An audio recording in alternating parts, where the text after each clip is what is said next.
aujourd'hui, je vais vous présenter la montre connectée Mibro Watch X1 qui est livrée dans cette boîte de base avec la montre évidemment et un chargeur magnétique qui est beaucoup plus pratique à utiliser que les chargeurs avec des pins parce qu'il faut toujours un peu chercher la place pour le chargeur. Donc ici, il suffit de déposer la montre pour qu'elle charge. Donc ça, c'est très bien. Alors la montre Mibro X1 est une montre d'entrée de gamme, donc c'est du plastique. Mais du plastique rigide quand même, qui donne pas vraiment l'impression d'avoir un objet bas de gamme en main. C'est plutôt bien fini. Il y a un cerclage ici en effet métallique, c'est du plastique également aussi, mais ça donne l'impression que la montre a un cercle de métal autour. Derrière, on retrouve le capteur habituel, enfin les capteurs habituels, bracelet en silicone mou, possibilité de changer les bracelets. Sur le côté, les deux boutons habituels, donc le bouton qui permet de retourner sur l'écran d'accueil ainsi que d'accéder aux différents menus, et ce bouton-là pour accéder aux différents modes sportifs.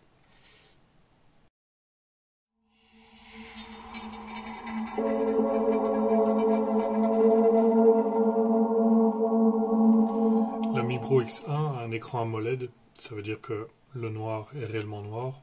Les angles de vision sont également très bons, on peut regarder d'en haut, en bas ou sur le côté, la lisibilité est toujours très bonne, et on regarde ici le niveau de détail. Les petits caractères sont très faciles à lire également aussi.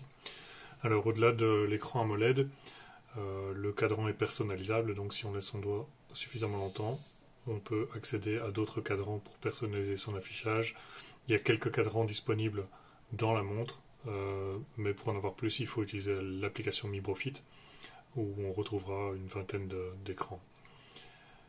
En haut, on retrouve les paramètres habituels, allumage, mode nuit, etc. La luminosité est importante, donc je l'ai mise ici à fond, et l'éclairage du studio est très très fort, donc ça veut dire que la montre pourrait être utilisée en plein soleil. L'écran restera bien lisible. Alors sur la gauche, on a des raccourcis, donc on a la météo, les pulsations cardiaques, le taux d'oxygène dans le sang, ainsi que l'activité du jour et les applications les plus fréquemment utilisées. On voit ici que même si la montre est en français, il y a quelques textes qui restent en anglais. Alors à droite, on a les widgets qui sont personnalisables aussi, donc vous pouvez choisir quel widget doit s'afficher. Une fois que vous avez fait le choix, vous ne pouvez plus changer, donc il faut faire le bon choix. Donc ici j'ai le rythme cardiaque, la météo, l'activité du jour. Le MET, c'est les efforts efficaces, c'est une façon de mesurer les efforts que vous faites au quotidien et la montre considère que ces efforts sont efficaces ou pas. La pression, c'est pas la pression, c'est simplement le niveau de fatigue ou le niveau de stress mesuré selon probablement les pulsations cardiaques et d'autres facteurs. Alors donc ça c'était pour la partie à droite. En dessous, on a les notifications qui peuvent provenir de plusieurs sources. Ici, j'ai une source Gmail, mais on peut recevoir des notifications de WhatsApp ou d'autres applications ou les messages que vous recevez sur le téléphone. Attention que quand vous recevez un message, même un seul, la montre va vibrer plusieurs fois et ça donne l'impression que il y a plusieurs messages. En fait, il n'y en a pas forcément plusieurs, mais la montre vibre plusieurs fois. Si la montre se synchronise avec le téléphone, elle va également vibrer même si ces messages ont été lus ailleurs. Donc ça aussi, il faut le savoir. Alors la dernière partie, c'est en appuyant sur Home, on a accès au menu principal. Donc on a les modes sportifs, les données d'exercice, le rythme cardiaque, l'oxygène dans le sang, rapport de sommeil, pression, exercice de respiration, efficacité des exercices, musique, minuteur, recherche du téléphone, message, chronomètre, calculatrice, météo, et les réglages. Le dernier point, ce sont les modes sportifs. Il y en a une trentaine. Alors, en quoi est-ce que c'est intéressant? Les modes sportifs sont surtout là pour catégoriser le type d'effort. Donc, en fonction du sport choisi et des pulsations cardiaques, les calories seront calculées de façon différente. Il n'y a pas de GPS dans la montre, donc il n'y a pas réellement une utilité à faire une distinction entre les sports d'intérieur et les sports d'extérieur. Donc c'est plus une façon de classifier les informations. Attention que la montre ne retient pas énormément d'informations sur les sessions sportives, donc si vous êtes plutôt du genre à vouloir faire du sport et mesurer vos performances, c'est pas vraiment la montre qu'il vous faut. Elle mesure les pulsations cardiaques jusqu'à un certain niveau, mais elle n'enregistre pas beaucoup plus d'informations.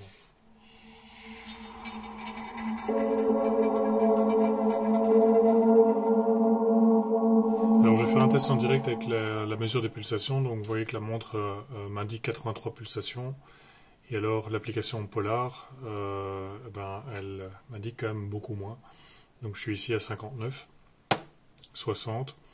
Je suis complètement au repos, donc il n'y a pas de raison que je sois à 80. Donc ici la montre s'adapte soudainement, donc elle va venir se rapprocher maintenant de ce que la ceinture Polar va m'afficher. Donc là j'ai presque la même chose, donc 63, 63. Donc ça c'est très bien. Donc qu'est-ce que je veux montrer par là, c'est que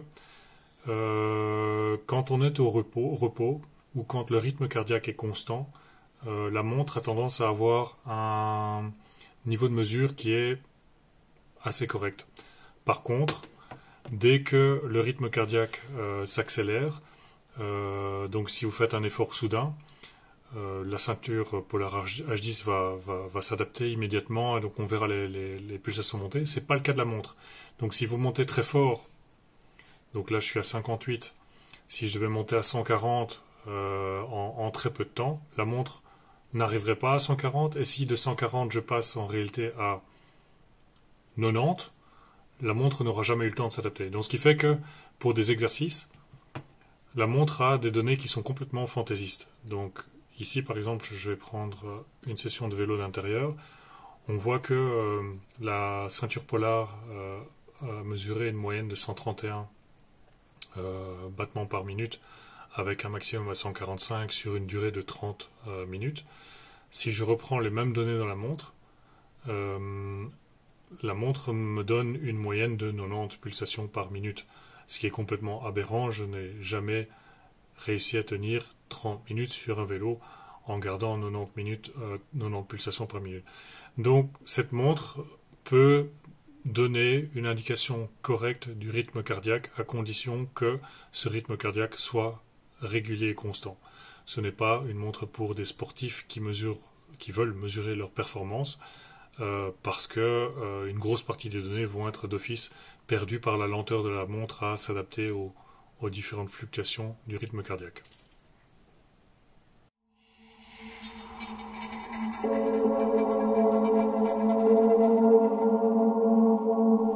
Alors l'application Mibrofit, c'est une application gratuite qui permet de gérer la montre. Donc cette application est d'origine chinoise, ça se voit tout de suite. J'ai un gros message erreur en chinois, je ne sais pas ce que ça veut dire, mais voilà, il y a quelques morceaux de chinois ici et là dans l'application. On voit ici d'ailleurs au niveau sommeil, c'est en chinois également aussi.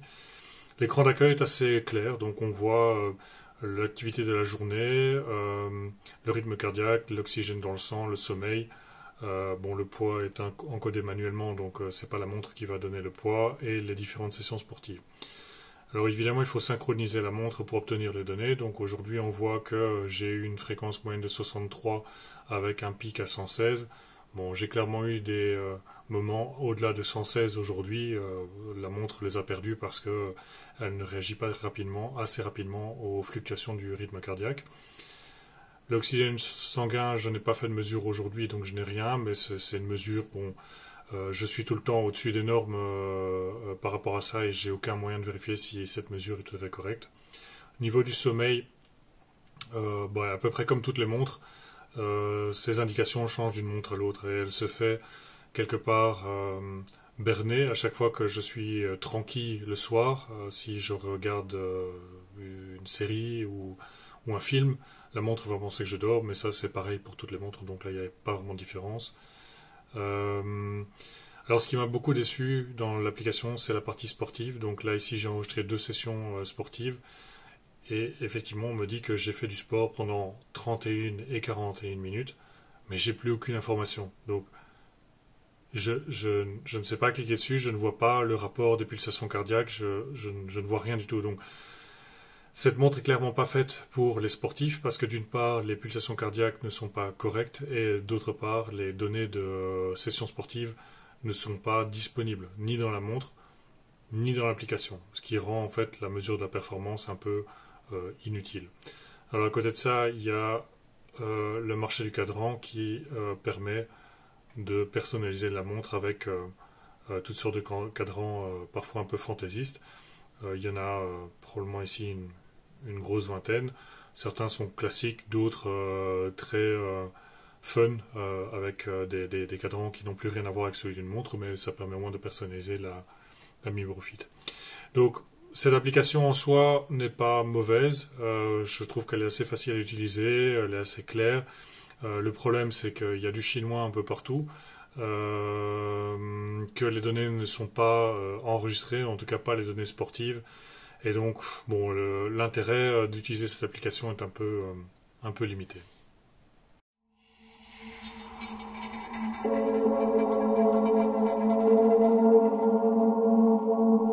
Voilà, je suis arrivé au bout du test de la Mi Bro Watch X1. Vous retrouverez tous les détails sur mon blog, l'adresse se trouve ici en bas dans la description de la vidéo.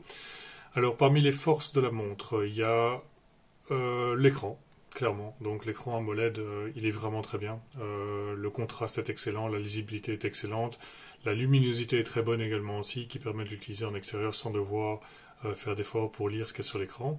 Donc ça c'est impeccable. Elle est légère, 52 grammes. L'autonomie est très bonne également aussi, facilement 2 semaines, même en faisant du sport, 2 semaines, c'est tout à fait faisable.